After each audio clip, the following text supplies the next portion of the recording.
दोस्तों नमस्कार, मैं कमलेश कुमार झा। आप देख रहे हैं लोक न्यूज। जिस इंडिया गठबंधन को बहुत ही कमजोर समझा जाता था, आने लोग समझ रहे थे कि नरेंद्र मोदी के सामने इनकी क्या हैसियत है, वही इंडिया गठबंधन बहुत तेजी से मजबूत होते जा रहा है। कई राज्यों में इनके सीट एडजस्टमेंट हो चुके हैं। आपस में नेताओं का बहुत ही अच्छा संबंध है और 2024 में नरेंद्र मोदी के लिए बहुत बड़ी चुनौती के रूप में सामने आएंगे, ऐसा प्रतीत होता है। कल बहुत बड़ी दो घटनाएं हुई है। एक तो महाराष्ट्र में जनता दल यूनाइटेड के जो राष्ट्रीय महासचिव हैं कपिल पाटिल, और महाराष्ट्र में एमएलसी भी हैं, उन्होंने पार्टी को छोड़ते हुए नई पार्टी का गठन किया है। और बिहार में जो तेजस्वी यादव की रैली थी, इंडिया गठबंधन की रैली थी, उसमें सारे के सारे इंडिया गठबंधन के लोग मौजूद थे। और जिस प्रकार से भीड़ इकट्ठा हुई है, लोग बताते हैं कि 8 से 10 लाख लोगों की भीड़ इस रैली में आई थी। और इन अपार जन समूह को देखते हुए भारतीय जनता पार्टी की बिहार की यूनिट पूरी घबरा चुकी है और नरेंद्र मोदी को भी लगता है कि उनके पैरों के तले जमीन खिसक रही है। इसलिए ये बहुत महत्वपूर्ण था उनके लिए। इसकी चर्चा हम बाद में करेंगे विस्तृत में, लेकिन सबसे पहले जो नरेंद्र मोदी को लगता है कि अन्य राज्यों से सीट कम हो रही है, तो जहां जहां रिपेयरिंग हो सकता है उसके लिए वो प्रयासरत हैं। और आपको तो पता है कि वो उनके मुद्दे पे कोई बात नहीं करेंगे।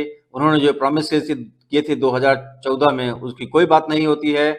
उन्होंने ऐसा कहा था कि महंगाई की मार, अब की बार मोदी सरकार। काला धन के ऊपर उन्होंने बात किया था, 15 लाख रुपए लोगों को देने वाले थे, वो कहाँ है पता नहीं। स्मार्ट सिटी की बात की थी और न जाने क्या क्या उन्होंने वादे किए थे। 35 रुपए लीटर पेट्रोल के वादे किए थे। और इन सब वादों की बात करना तो दूर, उनके बारे में चर्चा तो कोई नहीं करता और नए नए मुद्दे लेकर आते हैं, देश को भटकाने की कोशिश करते हैं। इस प्रकार पश्चिम बंगाल में पिछली बार जो 2019 में उनको जो सीटें मिली थी वो थी 18। उनको लगता है कि यहाँ कुछ कर सकते हैं, क्योंकि पश्चिम बंगाल का आपको पता है कि मुस्लिम की कुछ एरिया, मुस्लिम बहुल एरिया है और हिंदू भी है वहाँ पर। तो ये बहुत बड़ा उनके लिए एक बहुत बड़ा लैब है जहाँ पे वो इसको आजमा चुके हैं कई बार और अन्य जगहों पर आजमाया है। लेकिन इस बार संदेश खाली को उन्होंने चुना है। संदेश खाली में देखा आपने कि शाहजहां नाम का एक टीएमसी का कार्यकर्ता था, उसने उसको अभियोग लगाया गया। और अभियोग है, हो सकता है, देखिए अगर उसने कुछ गलत काम किया तो उस पर कार्रवाई जरूर होनी चाहिए, निश्चित रूप से कानूनी कार्रवाई होनी चाहिए। परंतु बाहर से लोग महिलाओं को ले जाकर उस पर एफआईआर दर्ज कराया गया और इन महिलाओं को एक टूल की तरह नरेंद्र मोदी इस्तेमाल कर रहे हैं और उनके अमित शाह की प्लानिंग होती है हमेशा। खैर जो भी हो, लेकिन उनका ये आरोप है कि महिलाओं के ऊपर शाहजहां ने अत्याचार किया। हालांकि टीएमसी ने उसको निकाल दिया है, पुलिस ने उसको अरेस्ट कर लिया है, फिर भी भारतीय जनता पार्टी उसको राजनीतिक फायदे के लिए भुनाना चाहती है। और एक उनको बहाना मिल गया है कि महिलाओं के साथ वो शाहजहां नाम का व्यक्ति अत्याचार करता था। मैं आपसे पूछना चाहता हूं कि महिलाओं के बारे में अगर आपको इतनी चिंता है तो मणिपुर की महिलाओं को जो नंगा परेड कराया गया और हमारी जो पहलवान बहनें बेटियां बैठी हुई थी, जो उनका सीधा आरोप था कि बृजभूषण शरण सिंह ने उनको यौन शोषण किया है, तो उस पर आपने क्यों नहीं कार्रवाई की? आपके जवान क्यों बंद हो गए? मणिपुर के ऊपर आपके जवान क्यों बंद हो गए? और मैं आपको उससे आगे ले जाने की कोशिश करूंगा। जब जम्मू कश्मीर में एक भारतीय जनता पार्टी के कार्यकर्ता पर आरोप था कि उसने महिलाओं के साथ दुराचार किए हैं, तो जब उसका अरेस्ट किया गया था, उसके समर्थन में भारतीय जनता पार्टी के कार्यकर्ताओं ने रैली निकाली थी। कुलदीप सेंगर का मामला आपको मालूम है।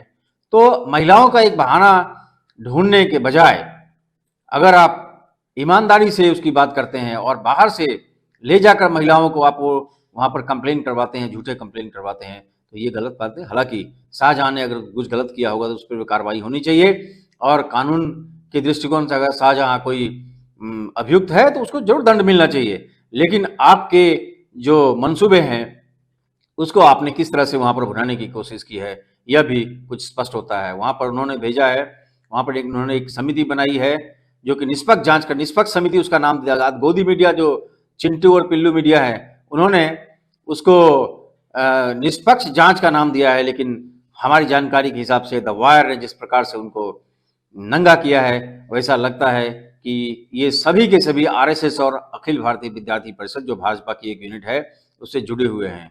तो आप जान सकते हैं किस प्रकार से ये निष्पक्ष जांच करेंगे, उनका जांच है संदेह के दायरे में जरूर रहेगा। इसके बाद हम मुख्य मुद्दे की तरफ आते हैं। बिहार में कल तेजस्वी यादव ने जिस प्रकार से रैली की, 8 से 10 लाख लोग उनकी रैली में आए थे और जो उद्घोष और जो भाषण तेजस्वी यादव ने किया वह देखने लायक था। और इंडिया गठबंधन की तरफ से उन्होंने नरेंद्र मोदी को एक चैलेंज दे दिया है कि नरेंद्र मोदी उनका नाम बिना लिए हुए उनके बारे में बात करते रहते हैं। उन्होंने चैलेंज किया है नरेंद्र मोदी को कि आप मेरा नाम लेकर दिखाइए। नरेंद्र मोदी को डर लगता है कि तेजस्वी यादव आज युवाओं में बहुत ही प्रसिद्ध हो रहे हैं, उनके भाषण सभी युवाओं के जहन में चला गया है और यह युवाओं ने कॉल ले लिया है। कल की जो भीड़ थी देखिए अपनी, युवाओं की बहुत बड़ी संख्या थी और उनको लगता है कि अगर तेजस्वी यादव नौकरी दे सकते हैं तो निश्चित रूप से उन्हें समर्थन करना चाहिए, ऐसा लगता होगा उनको। इसलिए आप देखते हैं कि गांधी मैदान पूरा भीड़ से पट चुका था। पटना की सारी गलियां जो हैं वो हुजूम की तरफ, लोगों के हुजूम के दर्शन हो रहे थे। सारे के सारे गांधी मैदान के चारों तरफ के रोड जो थे वो भरे हुए थे और क्या रेलवे स्टेशन और क्या एयरपोर्ट, हर जगह जो भीड़ देखी गई उससे पता लगता है कि आज जनता किस तरफ रुख कर चुकी है। यही सब देखकर एक भय का वातावरण भारतीय जनता पार्टी और एनडीए के खेमे में हो चुका है। मैंने पहले बताया, मेरे पहले वीडियो में बताया था कि नीतीश कुमार ने जो बार बार पलटी मारी है उसके वजह से युवाओं में एक निराशा हो चुकी है। उनके वोटर्स, नीतीश कुमार के वोटर्स कल मुझे मिले थे एक मीटिंग में, उन्होंने कहा कि हमने कभी राजद को वोट नहीं दिया लेकिन इस बार हम राजद को वोट देंगे। तो इस प्रकार से नीतीश कुमार के वोटर्स जो हैं वो बहुत ही कंफ्यूज हैं और उनसे अगर मेजोरिटी या फिर आधे भी वोट टूटकर राजद की तरफ चले जाते हैं तो बहुत बड़ी चौंकाने वाले फैसले आपको दिखाई देंगे जनता के 2024 के लोकसभा चुनाव में। उधर तेजस्वी यादव ने अपने भाषण में बहुत ही खुलकर नीतीश कुमार को सम्मान देते हुए जिस प्रकार भारतीय जनता पार्टी पर अटैक किया है वो देखने लायक था और जनता के जो स्फूर्त भावनाएं, उनका जनता का रिएक्शन था वो देखने लायक था। तेजस्वी के एक एक कॉल पर जनता दोनों हाथ उठाकर उनके समर्थन में खड़ी थी और इस देखकर चार्ज वातावरण में ऐसा लगता है कि एनडीए के लिए बिहार में बहुत अच्छे दिन नहीं हैं। मोदी जी जरा बताइए, 90,000 करोड़ का मुनाफा यूपीए 1 में हुआ था।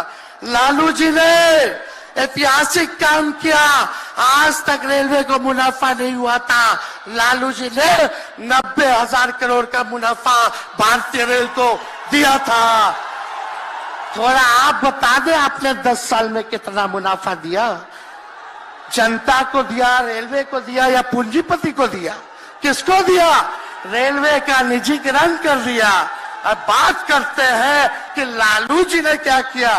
जितना कूली भाई था सबको नौकरी देने का काम किया, परमानेंट करने का काम किया। आपने कितना कूली भाई को क्या किया जरा वो बता के लिखिए। ये तो लालू जी ने कुल्लर चलवाए, कुल्लर रेलवे में, ताकि कुम्हार भाई सबको रोजगार मिले। ये काम किया लालू जी ने। आपने क्या किया? बिहार में चक्का कारखाना से लेके कई रेलवे का 3-4 फैक्ट्री दिया। आपके रहते हुए 10 साल आपने क्या किया? उसी मीटिंग में बहुत सारे लोग आए हुए थे। कांग्रेस के अध्यक्ष खड़गे जी थे, राहुल गांधी, वामपंथी लोग थे और उत्तर प्रदेश के पूर्व मुख्यमंत्री जो समाजवादी पार्टी के मुखिया हैं वो अखिलेश यादव भी थे। अखिलेश यादव ने तो बहुत बड़ी घोषणा कर दी कि उन्होंने उत्तर प्रदेश में एक घोषणा की है, 80 हराओ भाजपा भगाओ। उन्होंने कहा कि इसमें अब बिहार भी जुड़ चुका है, यानी बिहार में 40 सीट हैं तो 80 और 40 मिलकर 120 होता है। उन्होंने कहा यूपी और बिहार से 120 हराओ भाजपा भगाओ। और राहुल गांधी ने चुटकी लेते हुए कहा है कि आज की गोदी और चिंटू और पिल्लू मीडिया, जो अंबानी के बेटे की शादी हो रही है, हालांकि मैं अपने चैनल की तरफ से उनको बधाई देता हूं, शादी की मुबारकबाद, परंतु शादी से ज्यादा मुद्दा किसान आंदोलन का मामला था, उसको उन्होंने नहीं दिखाया, रैली को नहीं दिखाई। और अब एक बड़ा खुलासा करना चाहूंगा कि जो गोदी मीडिया है उसको कहीं से प्रेशराइज किया गया था सरकार की तरफ से कि आप तेजस्वी यादव की जो रैली है, यानी इंडिया गठबंधन की रैली है, गांधी मैदान में उसको नहीं दिखा सकते, और मेजोरिटी जो चैनल है उन्होंने नहीं दिखाया। कुछ चैनल दिखाने की कोशिश की, लेकिन कुछ ही देर के बाद वे भी दबाव में आ गए और मुश्किल से 5 मिनट दिखाने के बाद उन्होंने भी उसको दिखाना बंद कर दिया। डर इसे कहते हैं दोस्तों। इतना डर नरेंद्र मोदी को क्यों है? क्योंकि उनको लग रहा है कि सत्ता जाने के बाद क्या होगा। तो तमाम इंडिया गठबंधन के लोगों ने अपने एकजुटता दिखाई वहां पटना में, और भीड़ को देखकर सभी हैरत में थे कि और ये कोई पैसे पर जुटाई हुई भीड़ नहीं थी, ऐसा मुझे जानकारी मिला है। ये स्वयं स्फूर्त लोग आए थे, उन्हें कोई गाड़ी नहीं मिली थी, सब चल के पैदल जाते हुए दिखाई दे रहे थे गांधी मैदान की तरफ, कुछ कर रहे थे। मुझे याद है ऐतिहासिक गांधी मैदान, जहां जयप्रकाश नारायण ने 1977 में जब आंदोलन के बाद, इमरजेंसी के बाद उन्होंने जो इलेक्शन के भाषण दिए थे, वो ऐतिहासिक भाषण, उनमें 5 लाख लोग उस समय जुटे थे। इसके बाद कई सभाएं हुई हैं। आपको याद होगा 2014 में नरेंद्र मोदी ने जो अपनी इलेक्शन की, अपने चुनाव के जो घोषणा शुरू की थी, वो उसी गांधी मैदान से शुरू की थी। और मुझे याद है उन्होंने कहा था 50,000 चाहिए कि 70,000 चाहिए, 75,000 चाहिए कि 1 लाख करोड़ चाहिए। बिहार की जनता से मैं पूछना चाहता हूं कि आप 1 लाख चाहिए कि 1.5 लाख करोड़ चाहिए? इन जुमलों के पीछे बिहारी लोग चले गए, यानी भारत के सभी लोग चले गए, लेकिन वहां पर उन्होंने जो घोषणा की थी, उनका 1 पैसा भी बिहार को अभी तक नहीं मिला। 10 साल के बाद किस मुंह से जाएंगे? लेकिन जनता सब देखती है। जनता भले ही उस चीज़ को भूल चुकी होगी, लेकिन आप बार बार किसी को इस नाम पर वोट नहीं मांग सकते। आपके जो वादे हैं, जो आपके जुमले हैं, आपकी जो गारंटियां हैं, जिसको जुमले का नया नाम गारंटी पड़ा है, जनता कहाँ तक विश्वास करेगी वो देखने की बात है। 2024 के रिजल्ट बताएंगे। लेकिन अभी का जो माहौल लग रहा है, वैसा लगता है कि नरेंद्र मोदी के लिए सब कुछ खास ठीक नहीं है। 2024 में बहुत बड़ी चुनौती है उनको। मैं आपको फिर महाराष्ट्र ले जाने की कोशिश करूंगा। महाराष्ट्र में कल बहुत बड़ी एक घटना हुई है। कपिल पाटिल जो जनता दल यूनाइटेड के जनरल सेक्रेटरी थे, यानी अभी थे कहना पड़ेगा क्योंकि उन्होंने नई पार्टी लॉन्च कर दी है जिसका नाम है समाजवादी गणराज्य पार्टी। उसमें तमाम जेडीयू के जो महाराष्ट्र यूनिट के लोग मौजूद थे, यानी महाराष्ट्र की पूरी जनता दल यूनाइटेड की टीम टूट कर कपिल पाटिल के साथ आ चुकी है और बहुत बड़ा एक धक्का लगेगा। सिर्फ एक नई पार्टी का गठन कपिल पाटिल जी ने नहीं किया। उनसे मेरी बात हुई थी परसों के दिन। उन्होंने कहा कि जितने भी समाजवादी हैं उनको एकजुट मंच पर लाने की कोशिश की जा रही है। उसके पहले पूना में एक मीटिंग हुई थी और फिर MIG क्लब में बांद्रा में मुंबई मीटिंग हुई थी, और कल यानी 3 तारीख को उन्होंने नए पार्टी का लॉन्च कर दिया है जिसका नाम मैंने पहले आपको बताया। और उनका कहना है कि 6 से 7% वोट जो समाजवादी के वोट हैं उसको एकत्रित करने की कोशिश करेंगे। आप जानते हैं कि महाराष्ट्र भी समाजवादियों का एक गढ़ रहा है। SM जोशी से लेकर आप आगे आएंगे तो मृणाल गौरे, कमल देसाई, जॉर्ज फर्नांडिस और मधुंडवते, ये बड़े बड़े नेता महाराष्ट्र से हुए हैं जिन्होंने समाजवाद को महाराष्ट्र में बहुत तेजी से घर घर तक फैलाया था। और कुछ एरिया में, कुछ क्षेत्र में समाजवाद को मानने वाले बहुत लोग हैं। उनका इन परिस्थितियों में भी उनसे 6-7% वोट बहुत सारे क्षेत्रों में है। उन सारे समाजवादी वोटों को, मतों को एकत्रित करने का काम, यानी लोगों को एकत्रित करने का काम जो कपिल पाटिल जी ने अपने सर पे लिया है, उसको बखूबी निभाते हुए दिखाई दे रहे हैं।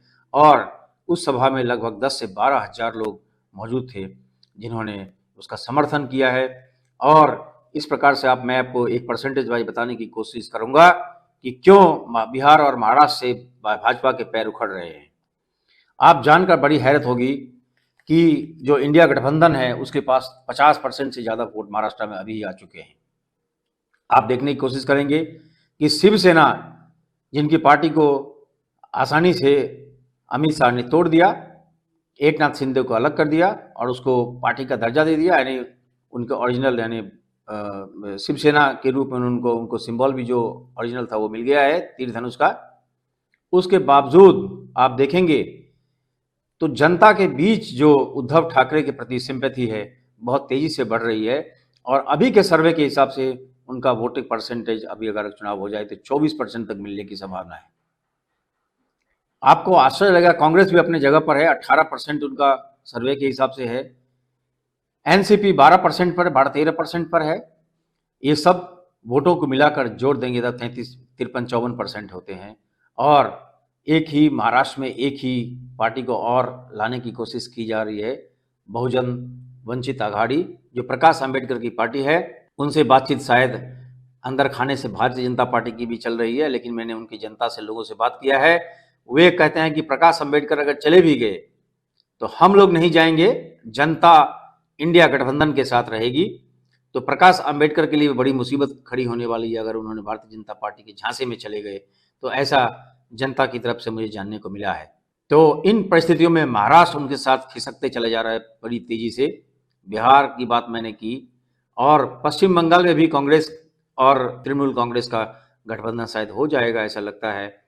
तो आप देखेंगे कि ये बड़े राज्य हैं। उत्तर प्रदेश के बाद महाराष्ट्र जहाँ पर 48 सीट है, बिहार में जहाँ 40 सीट है, और उत्तर प्रदेश में अखिलेश लगे हुए हैं।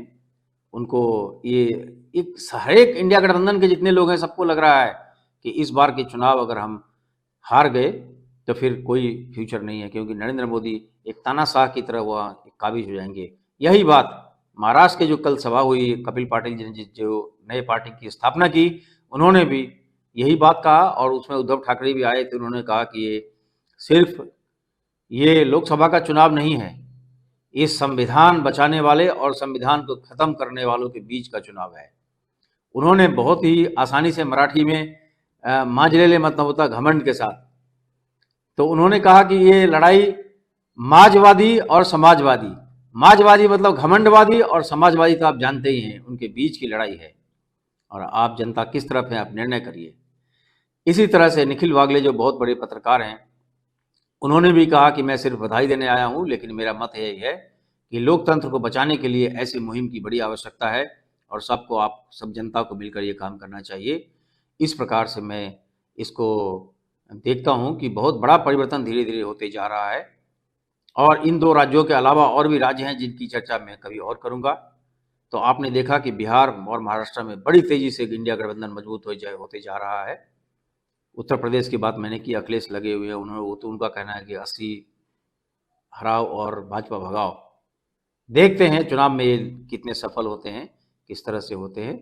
लेकिन जिस प्रकार से इंडिया गठबंधन बड़ी तेजी से मजबूत होते जा रहा है, नरेंद्र मोदी को रात की नींद शायद नहीं आती होगी, लेकिन इसका रिजल्ट हम बाद में देखेंगे। लेकिन जनता का मूड तो समझ में आ चुका है।